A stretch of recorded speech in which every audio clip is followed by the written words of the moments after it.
ప్రతి దినము దేవుని సన్నిధిలో వారిని కృపావాచతో నన్ను బలపరచము, దినమెల్లా మేము సంతోషించలాగిన ఈ వార్తను మాకు దయచేయమని ప్రార్థించి ఒక దినాన్ని ప్రారంభిస్తున్నాం. నేటి దినపు వాగ్దానముగా జకరియా గ్రంథము 2వ అధ్యాయం 5వ వచనంలో, నేను దాని చుట్టూ అగ్ని ప్రాకారముగా నుందును, దాని మధ్యన నివాసినై మహిమకు కారణముగా ఉందును, ఇదే యెహోవా వాక్కు.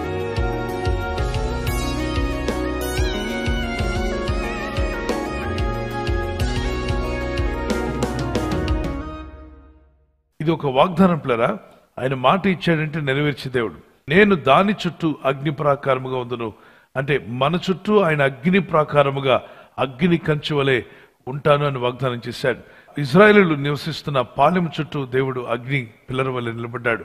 అగ్ని స్తంభం వందు, రాత్రి అగ్ని స్తంభంలోను, పగటి వేళ మేఘస్తంభంలోను వారికి తోడుగా ఉండి వారిని కాపాడాడు. అంటే ఇశ్రాయేలును కాపాడడానికి దేవుడు అగ్ని స్తంభం పెట్టాడా? అవును. మరి పగటి వేళ మేఘస్తంభం అంటే రాత్రి అగ్నిస్తంభం గాను, పగటి వేళ మేఘస్తంభం గాను వారికి తోడుగా ఉండి నడిపించిన దేవుడే ఈ అంత్య దినాల్లో మనలను కూడా నడిపిస్తున్నాడు. రాత్రి వేళ అగ్నిస్తంభం, ఆయన అగ్ని కాపుదల, అగ్ని ప్రాకారం మన చుట్టూ ఉంచుతున్నాడు. పగటి వేళ మేఘస్తంభం వలె ఆయన ఆత్మ, ఆయన వాక్యము, అలాగే సాక్షులు మేఘం వలె కనిపిస్తున్నాడు. ఆకాశంలో మేఘాల వలె గొప్ప సాక్షి సమూహం మన చుట్టూ దేవుడు ఏర్పాటు చేశాడు. 2 రాజులు 6:15, 16, 17 వచనాలు చదివినప్పుడు అతను భయపడిపోతాడు. పెందలకడిని లేచి బయటికి వెళ్ళి దిక్కులు చూస్తున్నటువంటి ఎలీషా పనివాడైన గెహాజీ భయపడి గుండె బాదుకుంటూ వస్తాడు. మనల్ని పట్టుకెళ్ళడానికి రాజులు వచ్చేసారు, మనం ఇంకేం చేయగలమని. అయితే ఎలీషా అంటాడు, నువ్వు భయపడాల్సిన అవసరం లేదు, వారి పక్షంగా ఉన్న వారి కంటే మన పక్షంగా ఉన్న వాళ్ళు చాలా గొప్ప, ఒకసారి చూడు అని. నాకేం కనబట్టలేదు సార్, మన చుట్టూ ఏం కనబట్టలేదని. యెహోవా వీని కళ్ళు తెరవజేయమని ఎలీషా తన పనివాని కొరకు ప్రార్థించాడు. దేవా వీడి కళ్ళు తెరవజేయండి. దిక్కులు చూసే కళ్ళు ఉన్నాయి కానీ దేవుడు మా కొరకు ఏర్పరిచిన వాటిని చూసే కళ్ళు వీనికి లేవు. ఎంతసేపు లోకాన్ని చూస్తుంటాడు, లోకంలోని విషయాలు. పెద్దలకాడు లేచాడు, పరిగెత్తుకుంటూ బయటికి వెళ్ళి దిక్కులు చూస్తున్నాడు పనివాడు. మరి ఎలీషా దైవజనుడు పెద్దలకాడిని లేచాడు, ప్రార్థనలో ఉన్నాడు. పెందలకడనే అని రాస్తుంటుంది, అంటే తెల్లవారు, early in the morning Elisha లేచి ప్రార్థనలో ఉండగా ఆయన పనివాడు ఆయన పక్కనే ఉండి ప్రార్థన చేయాల్సిన పనివాడు పక్క నుండి ప్రార్థించకుండా కళ్ళు తుడుచుకుంటూ బయటకు వచ్చి దిక్కులు చూస్తున్నాడు. దిక్కులు చూసిన వాడికి, లోకం వైపు చూసిన వాడికి భయము, ఆందోళన, కృంగుబాటు, డిసప్పాయింట్మెంట్, డిప్రెషన్ ఎదురైంది. కానీ దేవుని వైపు చూసేవాడికి ఎంతో ధైర్యము, విశ్వాసము, దేవదూతల కాపుదల ఉంది. ఎప్పుడైతే దేవుడు ఆ పనివాని కళ్ళు తెరిచాడో ఎలీషా చుట్టూ మరి గొప్ప దేవదూతల సమూహం కనబడిందట. దూతలు అగ్ని రథాలు నిలబడి ఉంటే చూశాడు. ఒక్క అగ్ని రథం ఎలీయాని తీసుకెళ్తే ఎలీషాకు కొన్ని అగ్ని రథాలే వచ్చి నిలబడి ఉన్నాయి. అది చూసినటువంటి పనివాడు ఆశ్చర్యపోయాడు. సార్ మనకి ఇంతమంది సైన్యం ఉన్నారా? మనల్ని కాపాడడానికి దేవుడు అగ్ని రథాలు పెట్టాడా? అవునాయనా, మరి నేను చాలా భయపడ్డాను. నువ్వు దిక్కులు చూసేవాడివి. నువ్వు ఉదయం లేవగానే, పెద్దలకాడు లేవగానే ఆ సెల్ ఫోన్ అనే దిక్కు చూసేవాళ్ళు కొందరు. ఇప్పుడు సెల్ ఫోన్ వాకింగ్ కోసం వాడుతున్నా మంచిదే, కానీ కొందరు సెల్ ఫోన్లో లోకం అంతటినీ వెతుక్కుంటారు. విండోస్ ఆఫ్ ద వరల్డ్ ఎక్కడుందంటే మీ చేతిలో, అరచేతిలో ఉన్న ఫోన్ అది విండో ఆఫ్ ద వరల్డే. కానీ దాన్ని మనం దేవునికి వాక్యానికి వాడుతున్నాం, సంతోషం. అలాగే లోకానికి ఒక విండో లాంటిదే ఈ యొక్క టీవీని ఆన్ చేయగానే లోకంలో ఉన్న విషయాలన్నీ వస్తుంటాయి.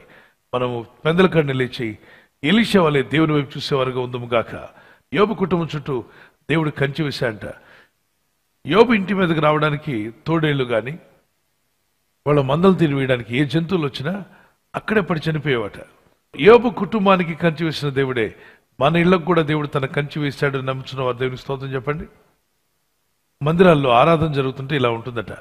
మందిరాల్లో ఆరాధన జరుగుతుంటే అగ్ని మండుతూ ఉంటుంది, ఆ పక్కన దురాత్మలన్నీ బయటకు దూరంగా నిలబడి ఉంటాయి. అందుకే మీ సంఘాల్లో దేవుని ఆరాధన, ప్రార్థన ఆత్మ, ప్రార్థించేవారుగా, మొరపెట్టేవారుగా, దేవుని దగ్గర ఆరాధించి ఆయన కృపను పొందేవారుగా మనం జీవించాలి. ఎప్పుడైతే మనం ప్రార్థన చేస్తుంటామో చీకటి శక్తులు, దురాత్మలు మన పరిసరాలకు రావాలన్నా కూడా వాటికి పర్మిషన్ ఉండదు.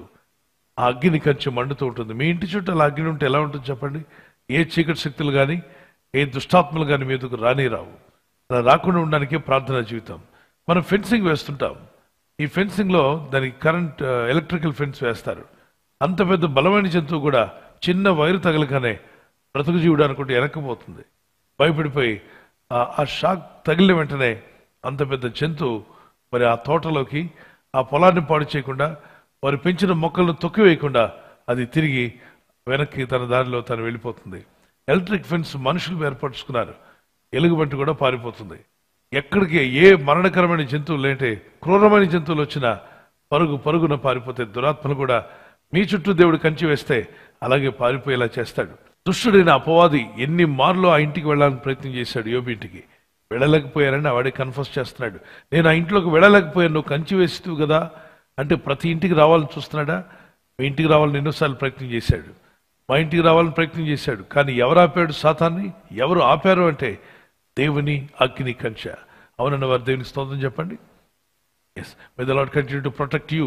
నేను దాని చుట్టూ అగ్ని ప్రకారముగా ఉందును, దాని మధ్యన నివాసనై మహిమకు కారణముగా ఉందును. ఇదే యెహోవాకు ఈ వాగ్దానం మీ పట్ల నెరవేరునుగాక.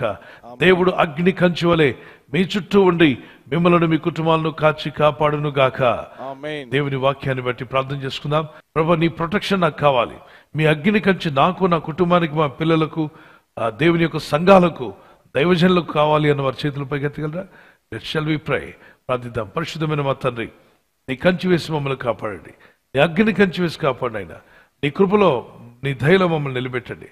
నీవు కంచి వేయబట్టి మేము ఈరోజు సజీవులుగా ఉన్నాం. మీరు కంచి వేసి కాపాడబట్టే అగ్ని ప్రకారంగా మా చుట్టూ ఉన్నావు తండ్రి. ఇజ్రాయేల్ చుట్టూ అగ్ని ప్రకారంగా ఉన్నట్టుగా రాత్రి అగ్నిస్తంభంలోను, పగటి వేళ మేఘస్తంభంలో నుండి వారిని కాపాడిన మా తండ్రి. ఐగుప్తు నుండి కనాను చేరేంత వరకు ఆ విధంగా మీరు కాపాడారు. ఈరోజు ఈ లోకంలో, పాపలోకంలో మమ్మల్ని విడిపించి పరలోకం చేరేంత వరకు మీరు మా చుట్టూ అగ్ని ప్రకారంగా ఉన్నందుకు వేలాది స్తోత్రాలు చెల్లిస్తున్నాను. యోబు కుటుంబానికి కంచి వేసినట్టుగా నీ దాసుల కుటుంబానికి కంచి వేయండి, పరిచర్లకు కంచి వేయండి, సంఘాలకు కంచి వేయండి, విశ్వాసుల చుట్టూ నీ కంచి వేయండి.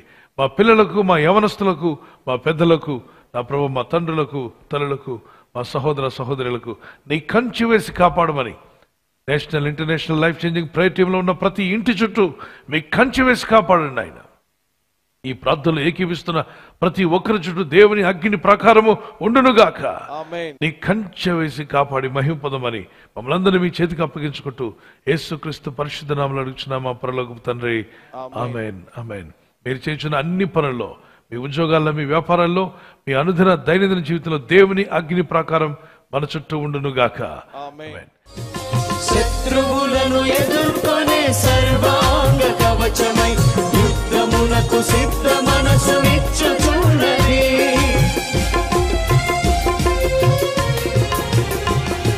శత్రువులను ఎదుర్కొనే సర్వాంగ కవచమై యుద్ధమునకు సిద్ధ మనసు నిచ్చుచున్నది. అపవాది వేయుచున్న అగ్ని బాణములను, అపవాది వేయుచున్న అగ్ని బాణములను ఖడ్గము వలె అడ్డుకొని ఆర్పివేయుచున్నది. ఖడ్గము వలె అడ్డుకొని ఆర్పివేయుచున్నది. నీ వాక్యమే నన్ను బ్రతికించెను, బాధలలో నెమ్మదినిచ్చెను. నీ వాక్యమే నన్ను బ్రతికించెను, బాధలలో నెమ్మదినిచ్చెను. బర్త్డే జరుపుకునే వారికి happy birthday to you, many more returns of the day.